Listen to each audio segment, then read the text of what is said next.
Good morning बेटा। आज हमने कल मीठे बोल कविता का वीडियो भेजी थी और कविता भी भेजी थी, आप लोगों ने सुनी होगी, मज़ा आया होगा ना। बहुत अच्छी कविता है मीठे बोल। तो आज हम इस कविता का सरलार्थ लिखेंगे, पहले समझेंगे, उसके बाद आप लोग ध्यान से साफ साफ अपनी कॉपी में लिखना है, ठीक है। सबसे पहले हम लिखते हैं कविता का नाम मीठे बोल। उसके बाद हम आज की तारीख लिखेंगे 17 जुलाई 2020। अब हम शुरू करते हैं हमारी कविता की लाइनें। हमारी पहली लाइनें हैं, मीठा होता खस्ता खाजा, मीठा होता हलवा ताज़ा, मीठे होते गट्टे गोल, सबसे मीठे मीठे बोल। तो अब हम इस कविता का सरलार्थ शुरू करते हैं। सरलार्थ शुरू करने से पहले मैंने पहले भी बताया था कि हम हमेशा अपनी कविता का नाम लिखते हैं और कविता कहाँ से ली गई है, कौन इनके कवि है, वो लिखते हैं। तो हम इसका भी शुरू करते हैं। कैसे लिखेंगे? ये पंक्तियाँ हमारी हिंदी पाठ्य पुस्तक झिलमिल की कविता मीठे बोल से ली गई है। इस कविता की कवि सोहनलाल द्विवेदी हैं। इस कविता में कवि सबको मीठा बोलने का संदेश देता है। कवि बोलता है ना, सब सारी चीज़ें मीठी मीठी बताता है, तो वो इसीलिए बता रहा है ताकि हम सब देखें कि हम इतना मीठा खाते हैं, इतना सब कुछ हमारी ज़िंदगी में मीठा होता है, तो हमें मीठा बोलने के लिए कवि बोल रहे हैं, ठीक है। तो कवि कहता है कि खस्ता खाजा, मतलब कि मिठाई का स्वाद मीठा होता है, हलवा भी मीठा होता है, हम लोग खाते हैं।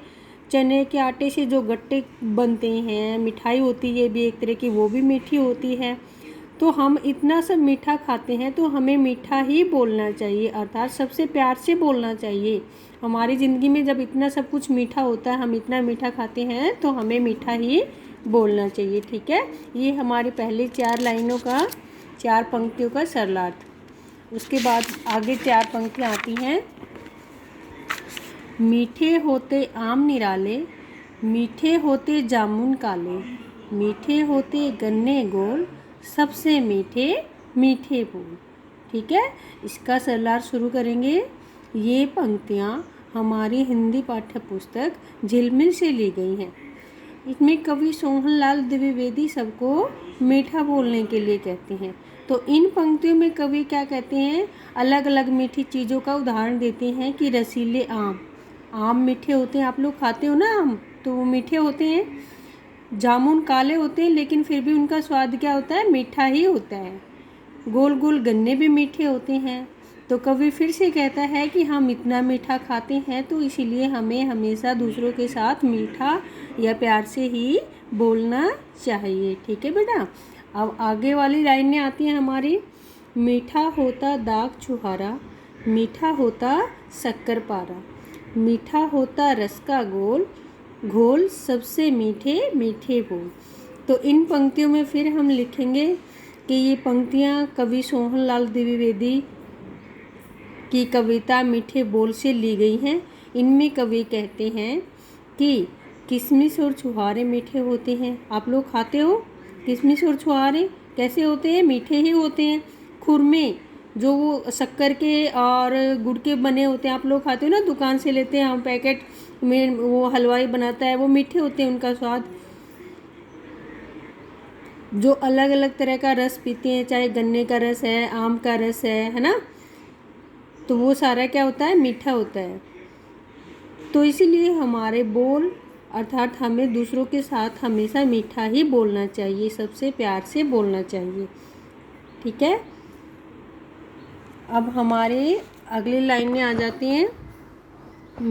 मीठी होती पुआ सुहारी, मीठी होती कुसली नारी, मीठे रसगुल्ले अनमोल, सबसे मीठे मीठे बोल। तो सरलार्थ में फिर लिखेंगे हम, ये पंक्तियाँ मीठे बोल कविता से ली गई हैं। इनके कवि सोहनलाल द्विवेदी हैं, जो सबको मीठा अर्थात प्यार से बोलने का संदेश देते हैं। इन पंक्तियों में कवि कहता है कि हम मीठे पूड़े और मीठी ही सुहाली खाते हैं। सुहाली पता है ना आपको? पूड़े लंबे होते हैं, थोड़े से गोल बड़े होते हैं, सुहाली बिल्कुल छोटी छोटी होती हैं, वो भी मीठी होती हैं। गुजिया भी बनाते हैं हम, वो भी मीठी होती हैं। रसगुल्ले खाते हैं, वो भी मीठे होते हैं। तो हमारे बोल भी मीठे ही होने चाहिए, अर्थात हमें सबसे प्यार से बोलना चाहिए। तो इस कविता में हमने चार पैरे लिए हैं ना, चारों के सरलार्थ हमने समझा।